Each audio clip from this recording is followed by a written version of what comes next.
Over the years, 2K has had a lot of cheesy players, whether it was Steve Novak spamming threes, Josh Smith dunking on the whole team, or dribbling people to death with Jamal Crawford. In 2K, we've seen a lot of cheesy players, and most of them weren't even above a 90 overall. And today, we're looking at 10 players that 2K made way too cheesy. Listen, I can't expect you to understand the game because you never played the game. Number 10. At number 10, we have Simbular. Simbular was one of the funniest forms of cheese we've ever had in 2K. He wasn't a high overall, he wasn't athletic, and he barely even played in real life. But he was also 7'5" and 300 pounds. And that alone just made this man so cheese. He didn't need fancy animations or badges. If he got the ball in the post, you might as well just put the controller down, because there was no stopping him. He grabbed rebounds over everyone, finished almost everything inside, and because of his size, it was so hard to even get a shot over this man, because he was blocking almost everything you tried to put up. And his player model was so big that 2K did this man dirty and made him look like a thumb. And when it came to real life, he really only got signed because he was 7'5", and he only played 3 games. And in those 3 games, he did absolutely nothing, averaging 0.7 points per game. What did he average in Chuck? A triple single? And that's exactly why after 1 season he got the boot. But in game, he was as dominant as Prime Shaq. And for his ratings, he had no business being this good. But there was somebody who was even cheesier, even at a 52 overall at Number 9. At number 9, we have Steve Novak. Steve Novak was one of the lowest overalls in the game at a 52 overall, but it didn't matter because he played nothing like it and was super cheese. He wasn't fast, he couldn't dribble, and he was an absolute liability on defense, but none of that even mattered because the man had one of the cleanest jumpers in 2K history. 2K always gave him one of the top 3-point ratings in the game and a super easy jumper to go along with that. So if he was remotely open, it just felt automatic. It honestly felt like he was hitting every shot he took. He was out there hitting game winners.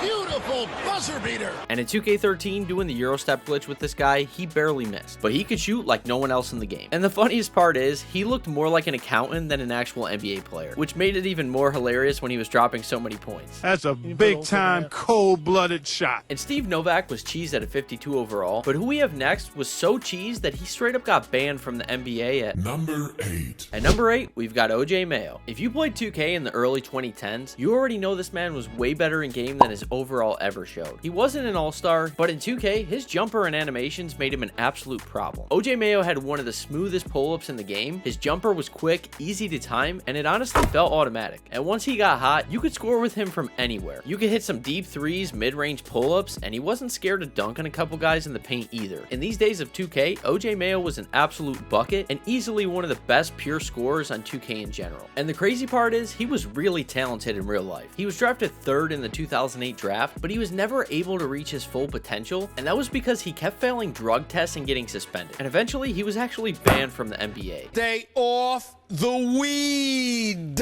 And if you think about it, he's kind of the Josh Gordon of the NBA. Insanely gifted, but off the court issues just held him back. And because of that, we weren't able to see his full potential. But in 2K, he was always one of the best players you could use that wasn't a super high rating. And OJ Mayo gave you straight buckets, but who we have next has always been cheese in 2K at Number 7. At number 7, we have the Henny God himself, J.R. Smith. J.R. Smith was one of the most iconic 2K cheesers ever. And every single year, he played way better than his overall. He was usually somewhere in the mid-80s or even lower, but in 2K, he always felt like a superstar shooting guard. And the first thing that made him so cheesy was his jumper, because JR had one of the smoothest, easiest releases in the entire game. You could spam threes with him and green almost everything, even the contested ones. And most of the time, it felt like the contested shots were easier to make than the wide open ones. And that was exactly how he played in real life. Frustrate you with the easy ones. Did he just throw up an air ball? And then drill an impossible jumper in somebody's face. And once he got hot, good luck. Pull-ups, fading threes, off-balance shots, they were all going in. So as long as he's hot,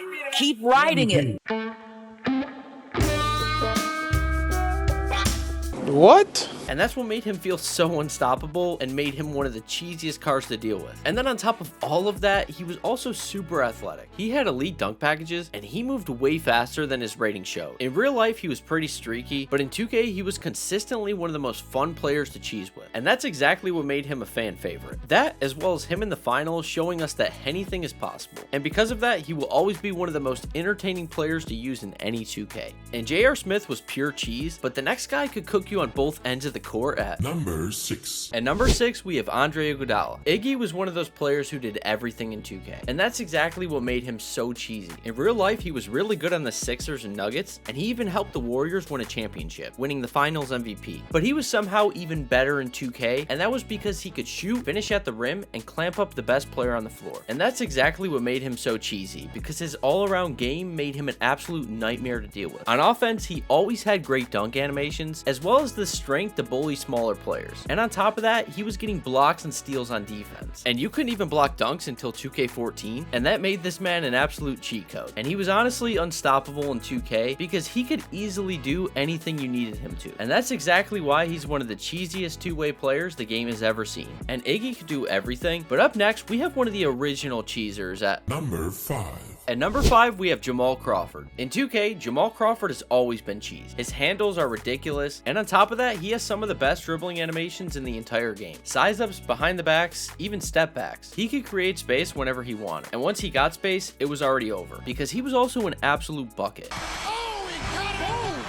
And his bag in 2K is unmatched, and he triggers so many ankle breaker animations. And his dribble animations are so good that in most years, his signature animations are the meta. And that's simply because they're so unguardable. And 2K didn't stop there, because even though you couldn't stay in front of him, he also had a great jump shot, and it was so easy to green, as well as a pretty glitchy layup animation as well. And he wasn't just a bucket in 2K, because he could also give you the work in real life. And he did that so much that he won 3 Sixth Man of the Year awards. And as far as 2K, he will always be remembered as one of the cheesiest players in 2K history. And Jamal Crawford's one of the cheesiest we've ever seen, but who we have next was an 87 overall, but he played like LeBron at Number 4. At number 4, we have Josh Smith. If you played the older 2Ks, then you know just how cheese 2K used to make Josh Smith. And in games like 2K13, he was the definition of budget Bron. At the time, he was really solid for the Hawks in real life, but in 2K, he played like a point forward who could do just about anything. And if he got a lane to the hoop, don't even bother jumping because he had elite dunk packages and would dunk on the whole team. Or if he got a layup animation, he'd carry 3 people on his shoulders on the way to the hoop. And the craziest thing was, he couldn't even really shoot, and he only had a 66 three-pointer. But that didn't matter because he could do everything else, and he had chase down artists, so he even got a ton of chase down blocks. And in games like 2K13, you could easily argue that he was one of the best players in that game. And what made him so cheese was the fact that he was just everywhere every single time you played him. And that's exactly why he belongs on this list. And Josh Smith was a problem, but who we have next is one of the most iconic 2K cheesers at Number 3. At number 3, we have Monte Ellis. Monte Ellis was one of the cheesiest guards in 2K history. And the first thing that made him so cheese is the fact that he had 99 speed. And because of that, it was so hard to stay in front of him. So if he wanted to get to the rim, it seemed like he was getting there no matter what. And that led to so many blow-bys, especially when you're running towards the rim. But speed wasn't the only thing that made him so cheese. And in 2K13, when there was the Euro step glitch, he was one of the best players to do this with because he had gold acrobat. And we can't forget his 360 layup, which was basically unguardable in every 2K he had it. So barely being able to stay in front of him because he had 99 speed, and then if he wanted to drive to the rim, if he hit a 360 layup, it's basically in every time. And the best part, he was only an 86 overall, and a lot of people don't know this or maybe forgot, and part of that is probably because he was so good in the Bucks. Monte Ellis was also the original sidekick to Steph Curry on the Warriors. That was before he was traded to the Bucks for Andrew Bogut, who at the time was one of the best centers in the league. But when it came to 2K, he was easily one of the most broken offensive players in the game for years. And Monte Ellis was basically unguardable, but up next we have a player who was so cheese that players still use his animations in today's games at Number 2. At number 2, we have Rudy Gay. Rudy Gay is easily one of the most iconic cheesy players in 2K history, and the main reason, that was his jump shot. And the craziest part is that people still use this jumper today. It doesn't matter what 2K it's been, Rudy Gay's base has always been one of the best in the game. But when he was the cheesiest was in the older 2Ks, because not only was he a good shooter, he was also an all-around bucket. And that's because along with his shooting, he was also super athletic, and he had some of the best dunk and layup animations in the game. And on top of that, he had the perfect mix of speed, size, and finishing.